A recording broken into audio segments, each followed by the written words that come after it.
Hi, folks. Welcome to Hermit's Rest again. A while back, I had one of my comment contributors ask me to talk about how I met my wife, Lori, and it occurred to me that that was a pretty good question. How does an old hermit living on top of a mountain ridge, quite a distance from civilization, and who never goes anywhere or rarely goes anywhere or goes out once a month. I'm kind of breaking my record these days with the help of my wife. I haven't left Hermit's Rest in 4 years. And that was always kind of a fantasy dream of mine. Can you stay put for that period of time? Maybe even longer. Um, And it was a good question, and it's a fun story because it entails some of my favorite things, which is, of course, if anybody who's followed this channel knows, I'm very much into studying the ancient mystical esoteric belief systems. And I might add right now, why do I study the ancients? Well, it's real simple. When the ancients were teaching, they weren't distracted by technology, TV, radio, newspapers. There were scriptures, but that's not exactly a distraction for a teacher that's teaching spirituality. Um, they also had no financial motivation. They weren't doing it to make money. They didn't. They weren't holding classes and that kind of thing. They were less distracted. And so I think they were tuned in to the mystical voices that are forever before us. All we have to do is be still and listen. I once wrote a little poem. If you're still and you're listening, you'll hear the padding of primitive feet. And it's the mystical guides that are forever before us that are more than willing to whisper the great knowing or knowings in your ear.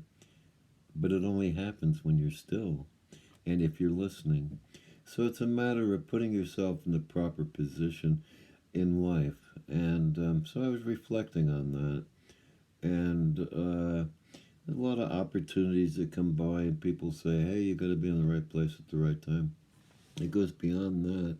It's actually putting yourself in the proper position to receive. And you've either got to do that, you've got to do that in a combination of physically as well as mentally. And so I had been single for 30 or some years and was pretty content being a hermit. I always had in the back of my mind that I was building this place to be comfortable and that eventually maybe I would find a partner. And if I did, I would be ready to offer them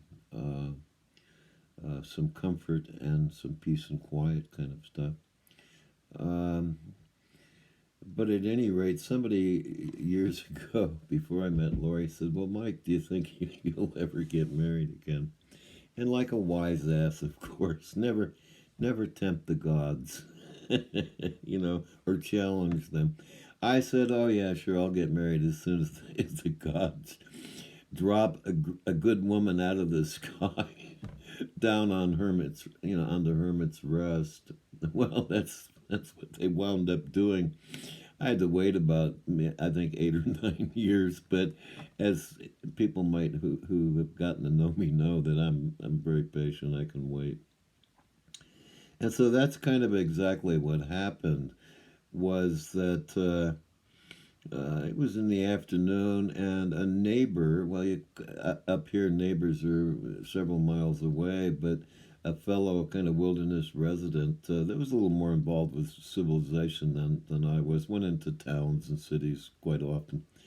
Anyway, somewhere along the line, he had met Lori and him and his wife, and she did some housekeeping and some work for them. And anyway, it was in the afternoon, and I hear Frank's truck pull into the driveway, and that's not that big of an occasion for me that somebody actually comes up here to visit or pulls into the driveway. So I got up and I went outside, and it was Frank.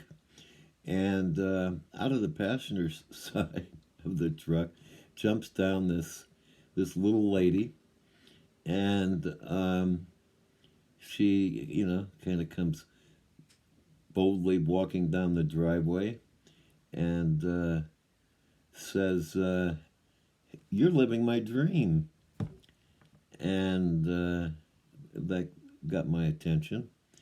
And I smiled, and she said, "Frank here tells me that you need some work done on your '86 Dodge Ram Charger over there. Is that it over there?" And I said, "Yeah, that's it. It needs a water pump and some other stuff." And she says, "Well, I can do that for you." And so I said, "Really?" And she said, "Oh yeah, sure."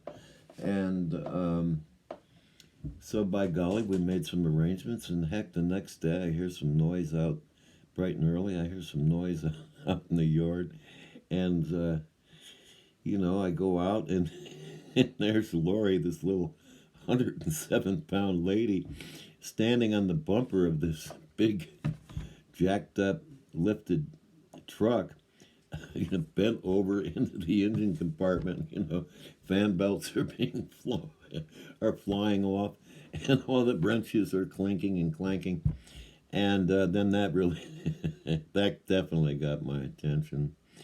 And sure enough, Lori did the repair work.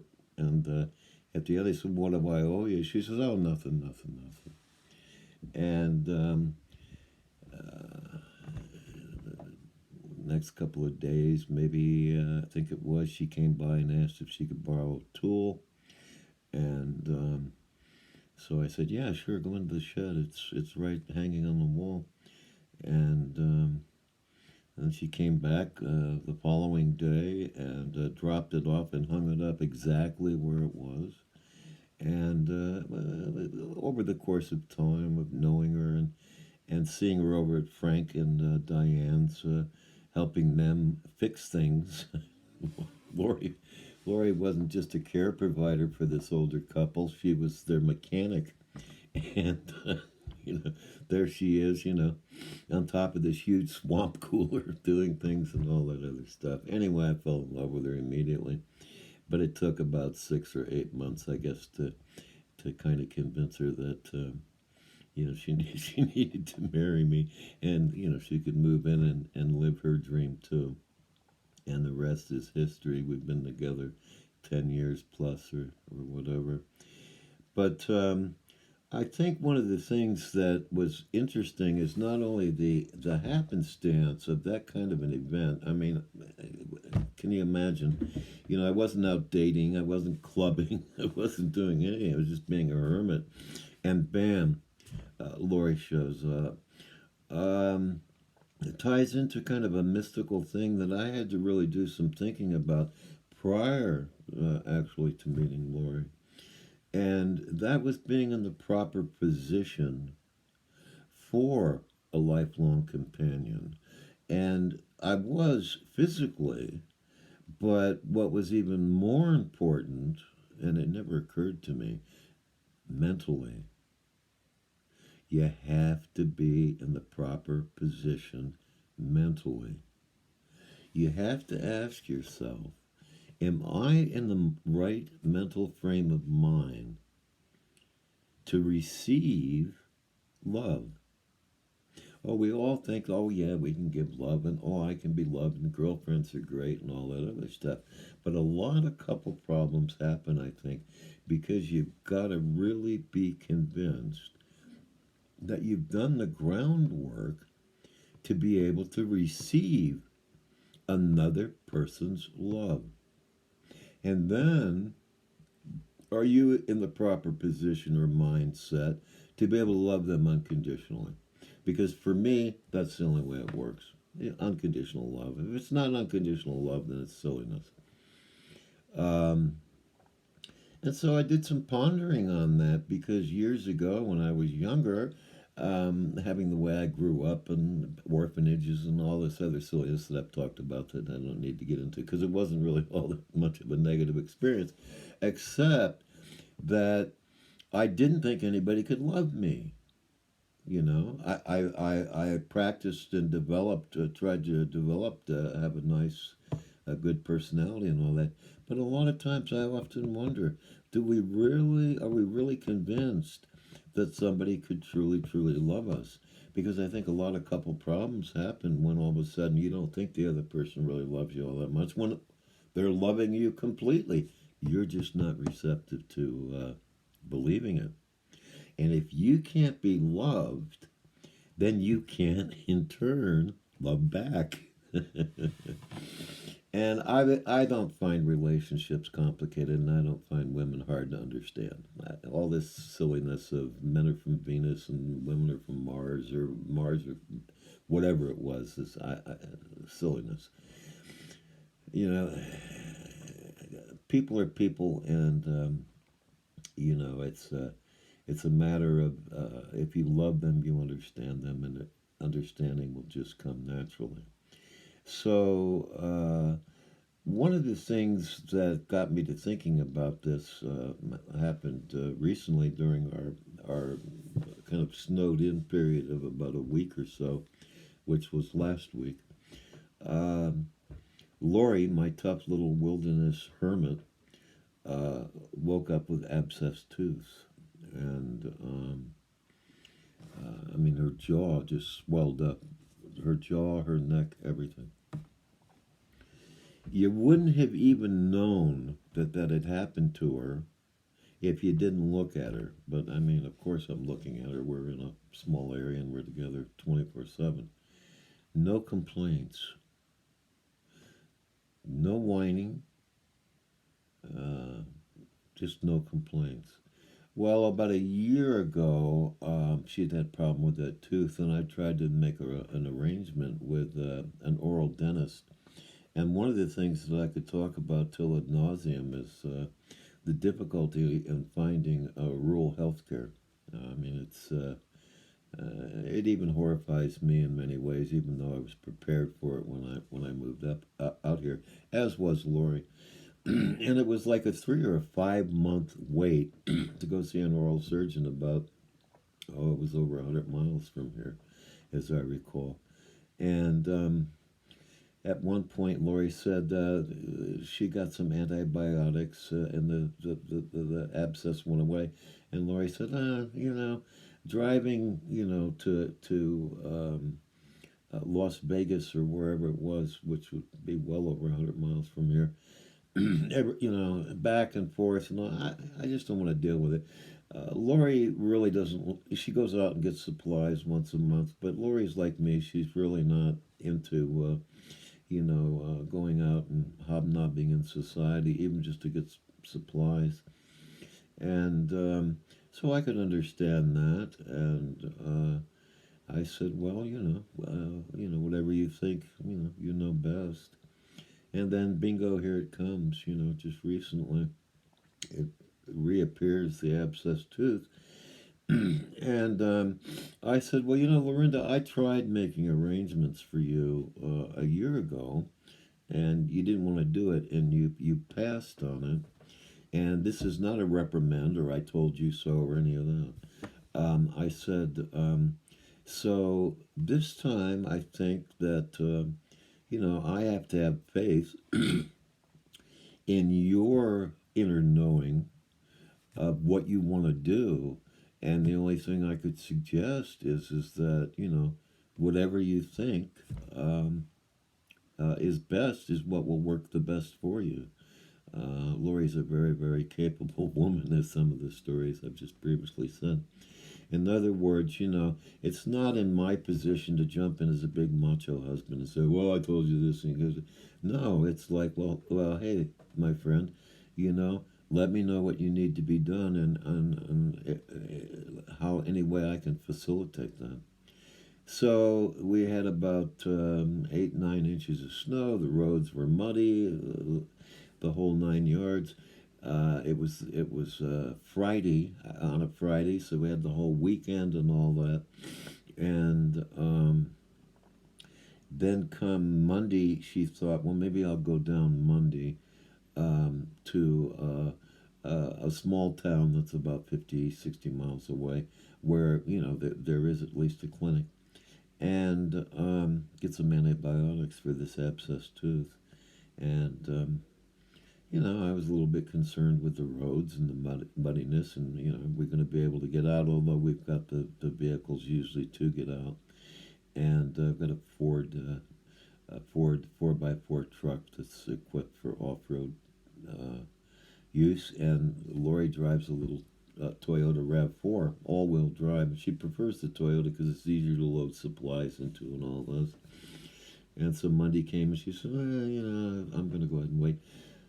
So Tuesday morning she got up early and said, I'm going to go into the city, the small city, and while I'm there, I'll go ahead and pick up supplies, and I'll just go to the clinic as a walk-in and wait to be seen. And then the clinic gives you a prescription, and then you've got to go to a local grocery store that's nearby to get the prescription filled at the grocery store's pharmacy. And a little bit in the back of my mind, I'm thinking, oh man, she's got to go through all the mud, and then she's going to drive on snowy highways to this clinic, and then she's going to wait because it's a walk-in kind of emergency only thing if you don't have an appointment. And how long is that going to take? And then the pharmacy usually at the grocery store is busy. And I thought, I'm not going to see her. I'm not going to see her till 10 o'clock at night.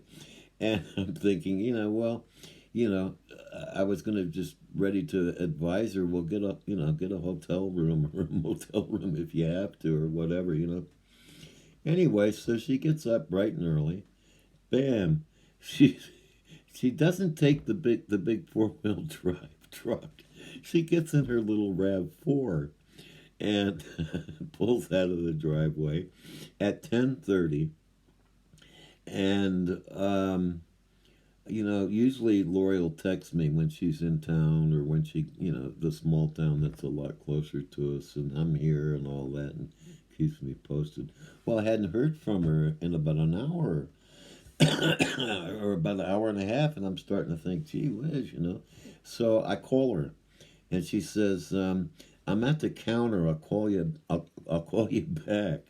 And I thought, the counter, because she's a big library fan, so I figured she was at the counter in the library in the small town near us. And she calls back, no, she was already at the clinic. And, to make a long story short, because this video is going on, but, I don't much care anymore about the length of them. Uh, you know, I'm just going to talk.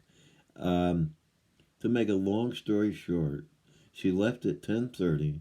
She drove through all the mud and the highway, you know, up at a higher elevation to a town that's got a lot of snow in it. She went into the clinic. She got seen. She got her antibiotics. She went to the pharmacy. She got her prescription filled. And she did a little bit of shopping. And she was back at home. Oh, she did tell me on the phone. I got out okay because the ground was still a little bit frozen. Coming back, I'm not sure. So already I'm thinking in my mind, okay, I'm going to have to take the truck and go haul her out of the mud bog that we have down at the end of the road. 1:30 in the afternoon, here comes the little Toyota. 1:30, she's back. She's done all of that. And the abscess, I'm happy to say, is taken care of, and we'll try to go through the struggle of finding a dentist that can take care of everything on a permanent basis. But when you allow somebody to be themselves and do what they know works best for them, and you're not injecting your opinion on how you think it should be done or how they think it should be done. It's a it's a wonderment, and it's so much easier, isn't it? It's so much easier. Lori does not need me to guide her through life. First of all, she's not a kid. She's younger than me, but I mean, she's not a teeny bopper by any stretch of the imagination. Middle aged, and but what fun to be able to sit back, to know that that's what I should do, and watch her do it with such really, really great results. And so, for people that are couples and people that are together, maybe, a little bit of advice would simply be, hey, sometimes you stand back, you let the other person, you have faith in the other person's decision. And especially if you have picked the right person to be with. Um, I only wanted to be with a woman like Lori, and nobody else. It wouldn't have worked out. And also, how many women want to live in a 230 square foot Flintstone house on the top of a mountain out in the middle of the wilderness? So already you're in the right position to receive the right kind of person. Okay, to receive a wilderness woman that's tough as nails. Okay, because who else is out here, and who else would be attracted to that? But being in the right position, and then being in the right frame of mind to let your partner, who's got a lot of wisdom, uh, uh, know what's right for them, and you do that, and tell you what, you can have an enjoyable time together. I'll talk to you later.